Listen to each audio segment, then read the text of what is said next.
Hello everybody. Hope my hair's okay. This video is about the top shelf of my first cabinet display case that I actually built.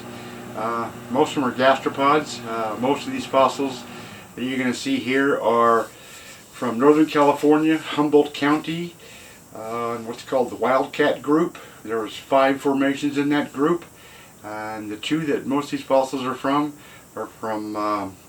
Scotia Bluffs Formation and Rio Dale Formation. Loaded with fossils, even though they're mostly shells, but pretty cool stuff. And the only problem with this video is that dinner gets in the way. I apologize for that, but enjoy anyways. See you later. Hello everybody. Over the years I've been asked, how do you keep your fossils? And besides hanging them, as you can plainly see, I just need more time to finish up all the rest of these walls. I built this cabinet back in 1991 with some free glass and some 2x4s. I'm just starting to clean it up. Just super dirty. Jesus. I don't clean like I used to, but I've got 4 shelves in here, 4 glass shelves, and one is full of gastropods, which I'm about to show you. I'll do the top shelf first, and then I still got room on there, and then there's the polished clams. Hey hon, what are you making for dinner tonight? Oh, sorry folks, been called, and I do not wear the pants in the family. Oh, right. Okay, well, when the boss says jump, I say how high. How many girls would like that for a husband? Anyways, I'll tell you what I'm making for dinner. Coredon Bleu in a skillet with a special mustard sauce. Let me get myself in the kitchen and get this going. To make chicken Coredon Bleu in a skillet, I make the sauce first. Extremely easy sauce. It is 1 cup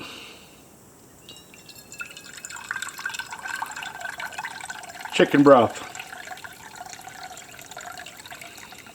Doesn't have to be exactly a cup, but close enough.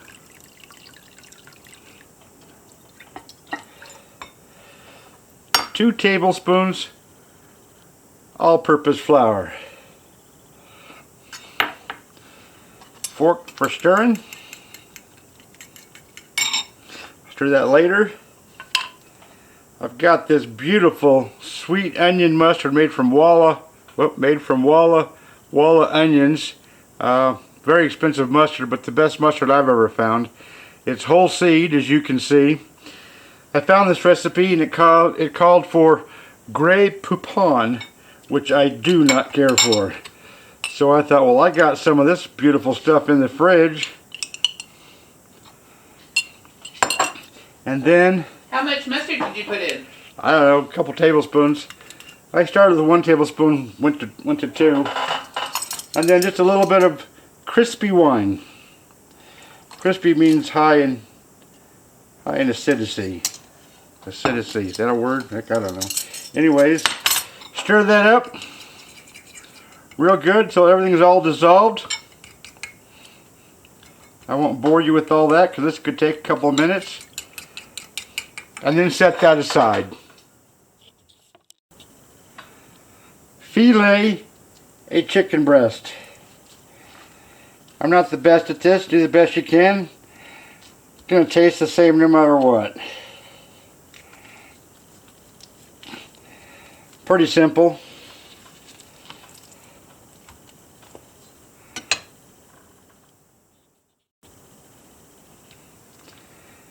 Take your chicken breast pounder.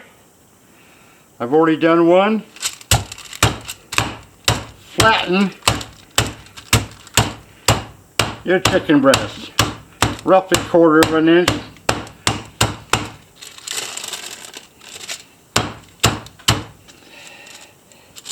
They'll thicken up when they cook. And that's it. .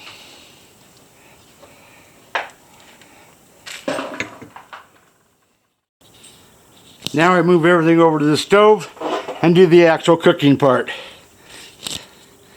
Oh, there she is again. And as innocent as can be. The neighbor came over last weekend and said she saw her in a fight with a pack of wolves, and there's nothing left of the wolves, maybe some hair. She looks innocent, but she's not. That's what makes her so dangerous. Anyways, over to the stove. So, your chicken breast ready to go. Ham ready to go. We cut the edges off because we don't like the stringy stuff on the outside. A little butter to cook the chicken in. Sauce is ready, already mixed. And we cover everything with cheese. You can cover it with the herb. What's the herb called? Herb. Oh, parsley. Parsley, but we don't have any. Parsley adds a nice little touch to it.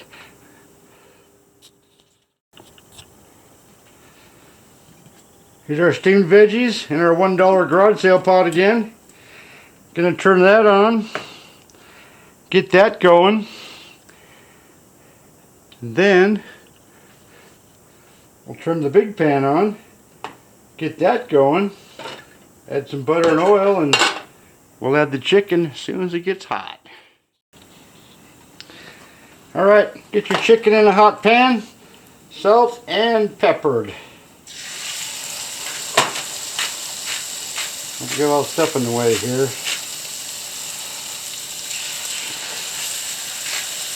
Wash my hands real quick.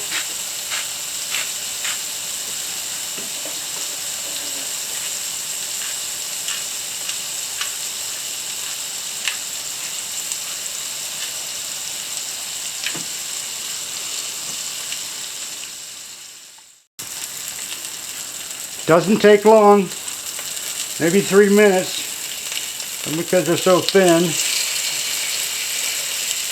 Oh, look at that one. Yum. Then another 2 or 3 minutes. You don't want to cook them too long because it's chicken breast, it's white meat, it can dry out. You don't want that. Doesn't take long. I stack them on top of each other to keep them warm, hot, whatever you want to call it. In goes the mixture.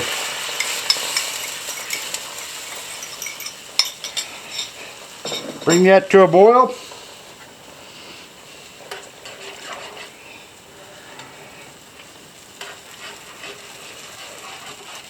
Going to reduce that down until you get little pea-sized bubbles.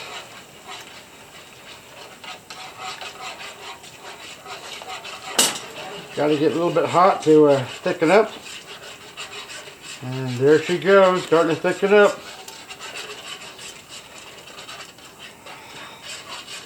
Mmm.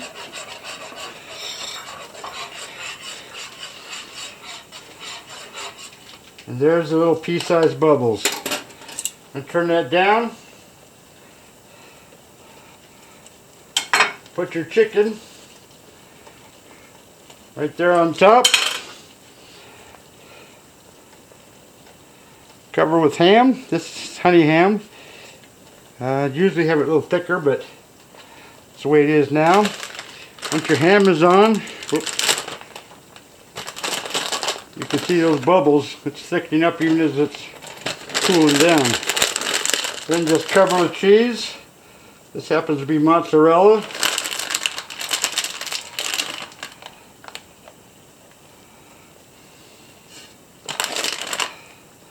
And cover. All you gotta do is wait about 3 or 4 minutes or until the veggies are done.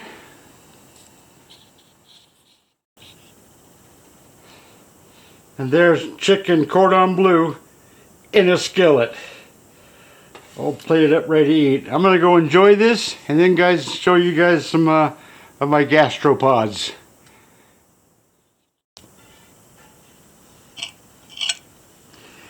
I got this piece right here, right in the middle. Got ham on it, cheese on it. Put it in the sauce. And here goes nothing.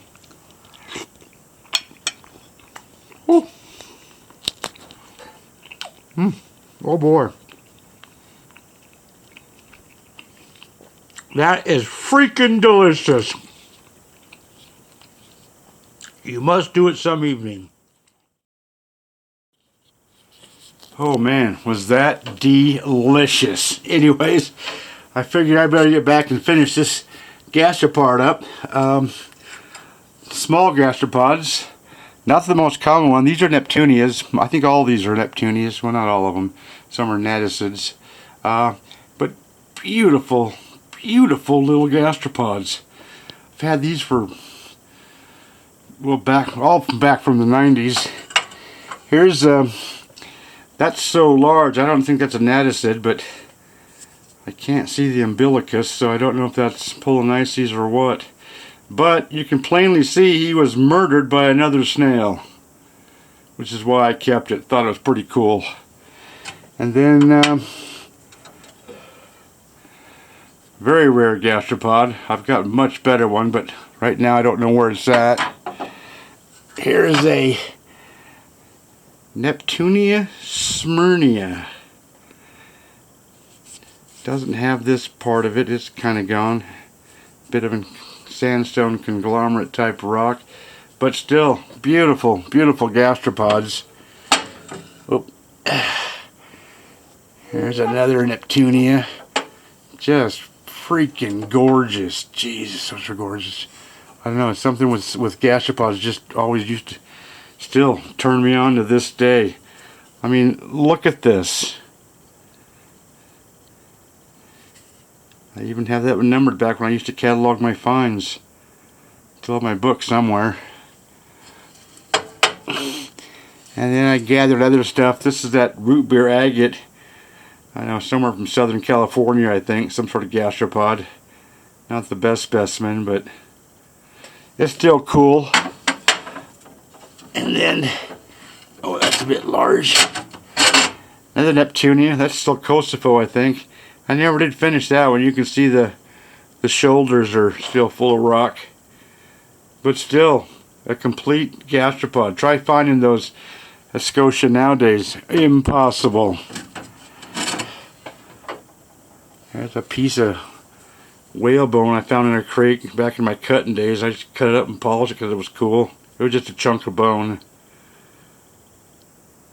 Boy, I found a lot of bone in that crate.